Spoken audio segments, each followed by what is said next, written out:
It was a bright afternoon when Shaquille O'Neal, the NBA legend with an imposing 7 feet 1 inch frame, decided to visit a luxury car showroom in Beverly Hills.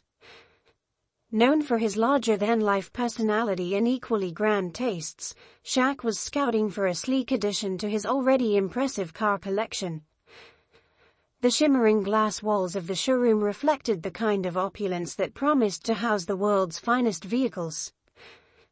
As he stepped inside, the employees exchanged amused glances.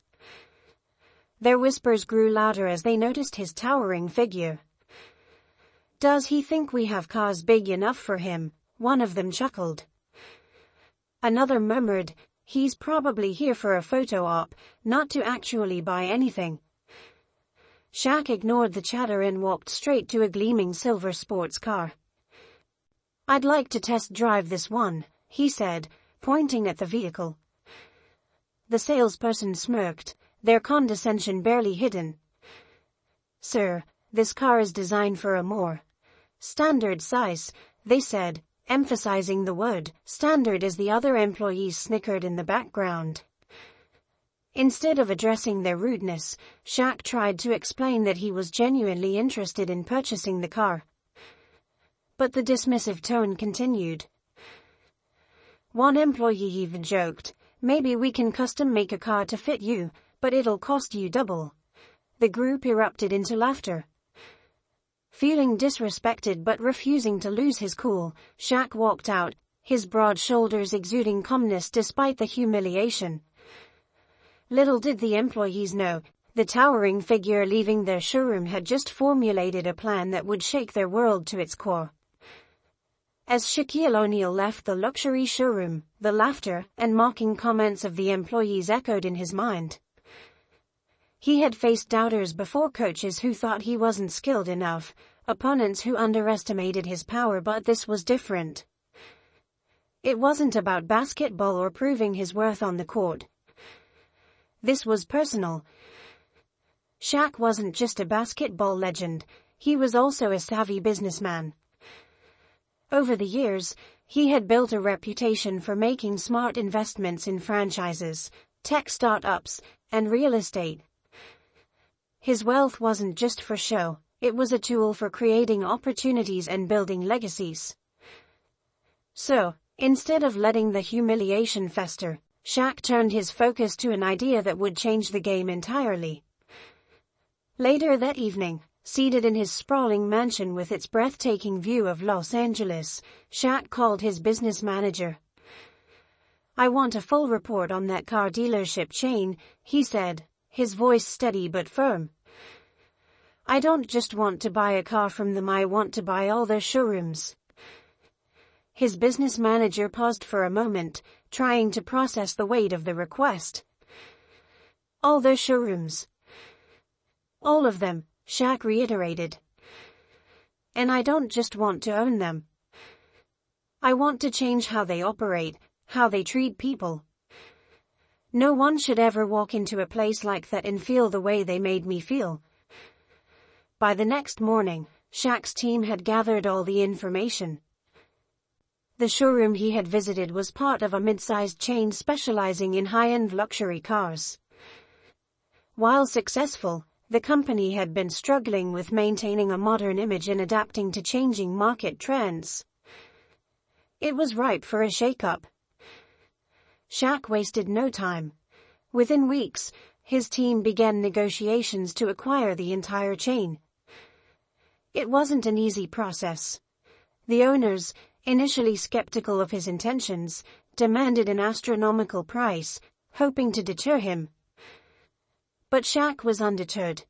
He was willing to pay a premium, not just to own the business but to make a statement. During the negotiation process, Shaq visited a few other locations in the chain, posing as a regular customer. To his disappointment, the pattern of dismissive and judgmental behavior was consistent across the board. Sales staff would size him up with skeptical eyes, their body language using condescension. It became clear to him that the issue wasn't just a single showroom, it was a systemic problem. When the acquisition was finalized, the news made headlines. Shaq purchases luxury car dealership chain, the headlines screamed. The employees from the Beverly Hills showroom, who had mocked him weeks earlier, were stunned. They had laughed at a man they saw as a mere customer, not realizing they had been laughing at their future boss. But Shaq wasn't done. Owning the chain was just the beginning. He quickly implemented sweeping changes, starting with mandatory customer service training for all employees. He personally sat down with the top managers, outlining a vision of inclusivity and respect that would define the company moving forward. "I don't care if someone walks in wearing jeans and a t-shirt or a three-piece suit," he told them. "You treat every customer like they're here to buy the most expensive car on the lot. And you never, ever judge anyone by how they look." To drive home his point, Shaq created an employee recognition program, rewarding staff who went above and beyond in treating customers with kindness and respect. He also revamped the showrooms, adding a personal touch by including custom displays that highlighted the importance of diversity and representation in the automotive world. One of his boldest moves was the launch of a new initiative called Drive with Dignity.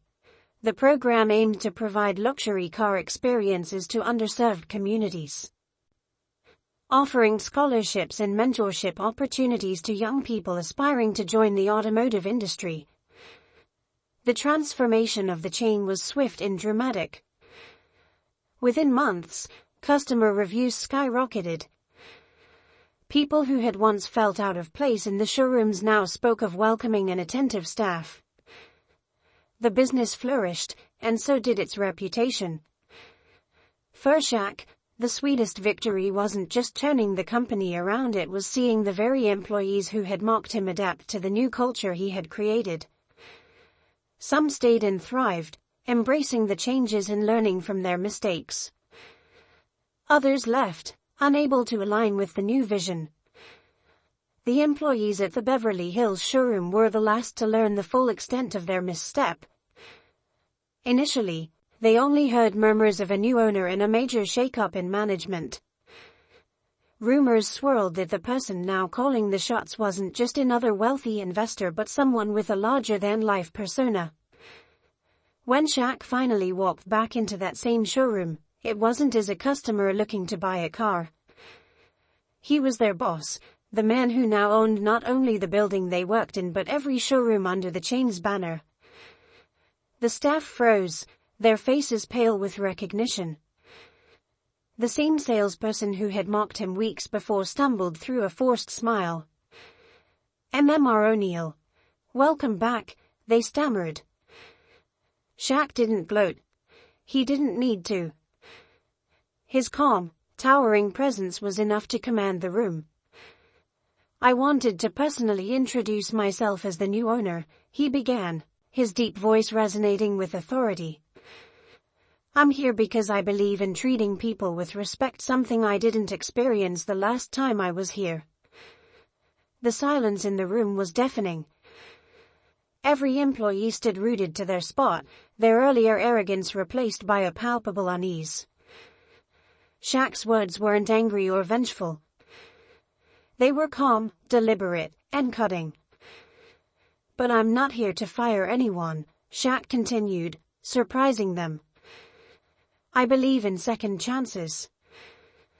However, if you want to stay on this team, things are going to change. We're building a culture of respect, not just for customers but for each other. You're either part of that, or you're not." The room was thick with emotion. Some employees nodded in understanding, their eyes downcast.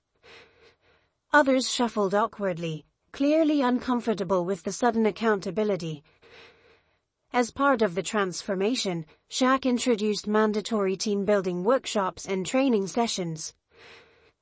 He even sat in on a few, his presence a reminder that no one was above the new standards.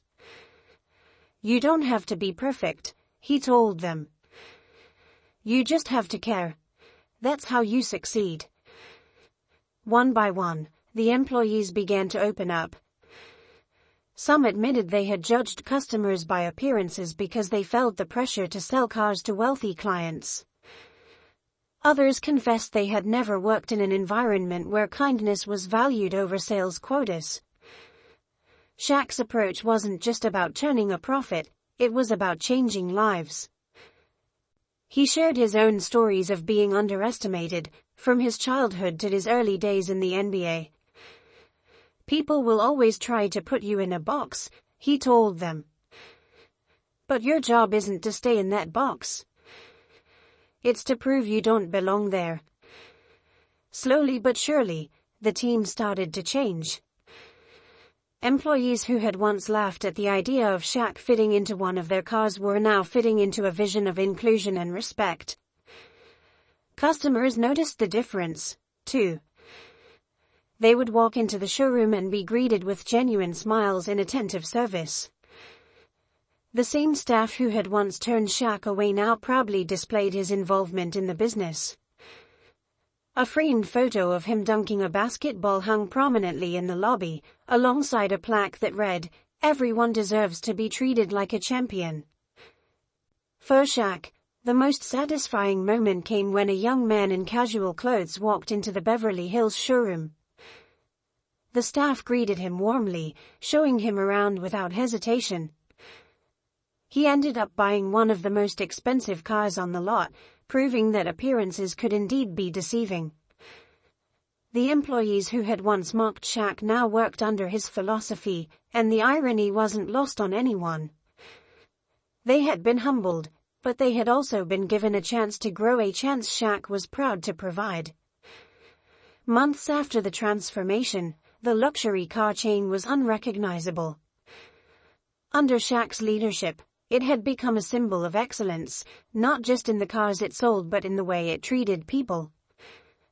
What had started as a moment of disrespect turned into a movement of empowerment and change. The Beverly Hills showroom, once a hub of arrogance, became the crown jewel of the chain. Customers from all walks of life flocked there, not just to buy cars but to experience the warmth and professionalism that Shaq had made the company's trademark. On a quiet afternoon, Shaq visited the showroom once more, walking through the doors with the same calm presence as before.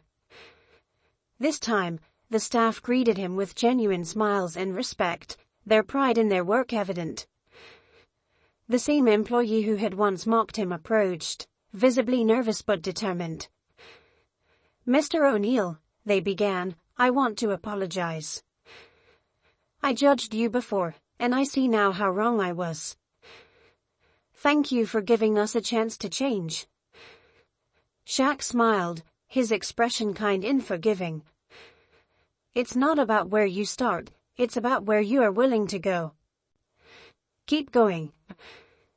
As he left the showroom, Shaq glanced back, seeing a group of employees helping a customer who had come in wearing simple clothes and sneakers.